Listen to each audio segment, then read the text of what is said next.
So before we got to meet Mr. Desert, we got to stroll through some of the coolest, most iconic cars you've ever seen. The supercar room. Now, this is a breath of fresh air. So we walk into the supercar room, and it really is a beautiful room. Beautiful white porcelain tile. The whole thing, it just shines when you walk into it. And you got some really cool Aston Martin, a brand new Aston Martin, and a Lamborghini, and a Dodge Viper, and all kinds of Corvettes and all other iconic cars. Duesenberg boat tail roadster tucked over to the side. And that's very impressive. But off to the side is a dark room, and it's the Batcave.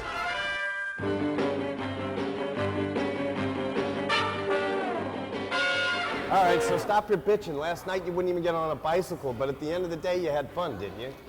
You see this? We have lots of stuff to do at home. Hey man, we're on spring break. I was done, so I mean, you had me get in and shoehorn myself into a bat bike and Robin's little seat, and I'm 6'3", so fitting myself in that was it was interesting. Over here's the George Barris bat boat. We have that stuff at home. I don't have the bat boat. Oh, bat boat, mat boat, they're all the same. Oh, it's bitching. Come on, let's go look at more shit.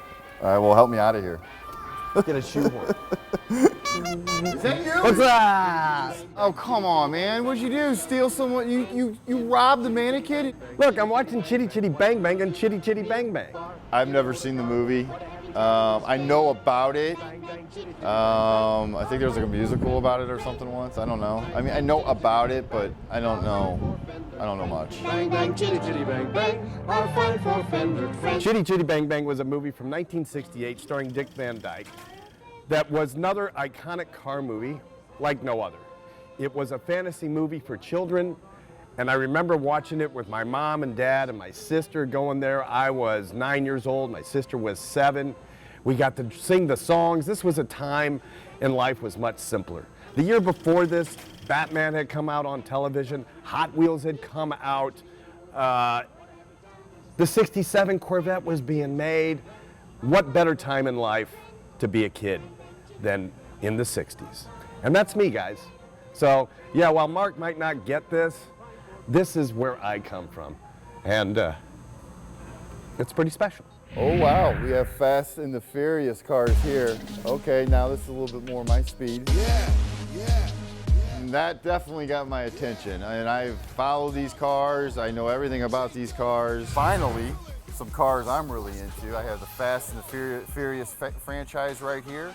This is number 1. This is the first movie. This is where it all started.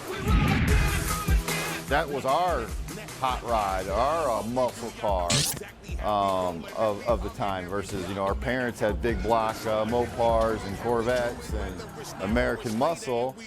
In my age group, we had Japanese technology with smaller displacement engines with large turbos or twin turbos. So that's the whole era of that car.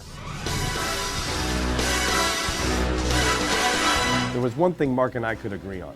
This Bond collection was bar none the best we had ever seen. It's a good day when you get to play with all of James Bond's toys, right? Bond, we're coming after you. I don't know how we got a plane in here. It's a jet, man. It's a 4-engine jet. There he is right there. I see him over here. Hey, Scott, how you doing? It is such a pleasure to meet you. Welcome to America. This is you beyond America. You come from the United States boondocks. This is true. This is the place to be. That's right. We come from the Midwest, and we are just in awe of what we're seeing here. This is one of the finest collections of vehicles, much less the largest collection of James Bond cars in the world. Absolutely. Come, let's step into my office. And Very nice guy. We got to know him right away. He wanted us to sit down into his James Bond Smalls collection. I get it, because if you go to my house, I probably got just as much in Batman memorabilia as he does in Bond memorabilia. I'm seeing a similar vibe here, right? On the same wavelength. So he's just got a lot more zeros behind his name. So Michael, yesterday we took the opportunity to look through this entire museum, your other museum up in Fort Lauderdale. We had fun at your Extreme Park. We are elated and excited, to say the least. You've got the largest Batman collection of cars. You've got the world's largest microcar collection and James Bond car collection. And now we're sitting along with more James Bond memorabilia than I have ever seen. Have you been collecting it for a long time? Well, James Bond was a real fluke. I got a call from England, and a lady is telling me that a dentist has a collection of James Bond, and he wants to sell a couple of them because his wife caught him with his secretary, and he needs money. I said, well, so with my sense of humor, I said to her, I don't buy 2 cars. If you want to sell the whole collection, that's fine. So she said, let me get back to you. She called me back. She said, yes, he might consider if the price is right. For the whole collection? For the whole collection. Everything we see here? Just... More and more. So, because we have them also in Fort Lauderdale and also in Las Vegas. Right. So, make a long story short, I called my pilot. I said, call my son. He said, we're going to England Sunday night. We landed on Monday. Guy takes me to the museum. It took about an hour and a half. I made him an offer he couldn't refuse, and I bought his entire collection. Scott and I get to meet a lot of these characters, these big hitters, I guess you could say. These guys that have made fortunes. They're baby boomers usually.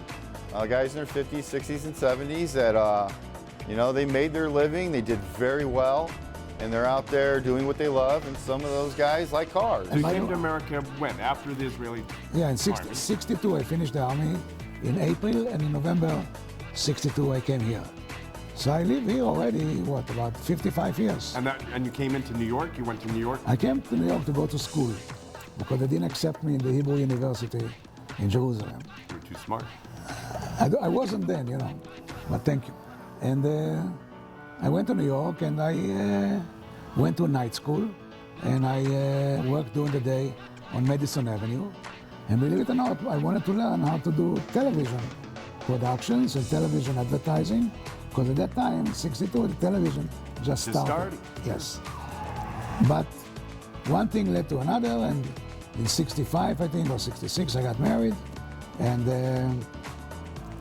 then I stayed. I mean, I finished my BBA, my MBA, and I worked on Madison Avenue in marketing and advertising companies, and we made a lot of money, and there was no sense to go back to Israel.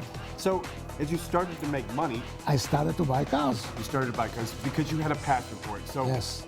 were you making the money for? Now, I understand getting married, you have to have money to survive with your family, but slowly you put away money into cars. Yes, my wife, I found a 1950 Plymouth in original condition that I paid the state at that time $3,200 for it. And I lived in a house that had only one parking space. So I put the Plymouth in the parking space, and at that time already I made enough money that I had a brand new 73 Cadillac, and the Cadillac was outside in the snow and in the rain and everything. So that's what people made fun of. So in 73, you only had 2 or 3 cars. Yes. But now you have 1,500 cars. 16. Excuse me. 1,600. Yes. He's obviously got a lot of knowledge, and he didn't get to where he's at from nothing to something by doing things wrong. So if I can rub elbows with a gentleman like that and get to know him, he gets to know me because I'm a straight, honest shooter, good Midwestern boy. And I think we're seeing eye to eye. It was like talking to my Uncle Leo. Look at this car. This is the DB5. The beauty with this James Bond car, it was the main car in Goldfinger. You'll be using this Aston Martin DB5. How many people get to sit in the DB5 of James Bond? And it's my size. Yes, I was thinking about that. So do you ever get to drive it around? We drove it in the beginning a little bit. Look at this. Q, something's wrong with my Aston Martin. I need to get it fixed. Would you get on it right away? Yeah, I think we all agreed today that we can all say that the James Bond Aston Martin DB5 is one of our favorite cars ever. And why is that? Well, first of all, it's the James Bond car. It's the car. And why is it the car? Because it was one of the first cars where they really put all the gadgets. Open the top and inside are your defense mechanism controls. Smoke screen, oil slick, rear bulletproof screen, and left and right front wing machine gun. This was every child's dream. I had the Corgi car on this. You press a little button on the back, ejector seat, and the little guy would pop out. and you replayed that vision over and over in head. But to be here in the presence of the real machine, I've got a Batmobile, and I gotta say, while Batman's pretty cool, James Bond is the real deal. Gotta love him. Michael, thank you. That was a delight. My pleasure. I have to run for my other meeting, but we'll get to see each other later. Absolutely. Can't wait to talk more. Great. Thank you. Bye-bye. Ciao. Ciao. So we've seen his prized collection of cars. Now he wants us to check out what he does for a living. Collects real estate like no other.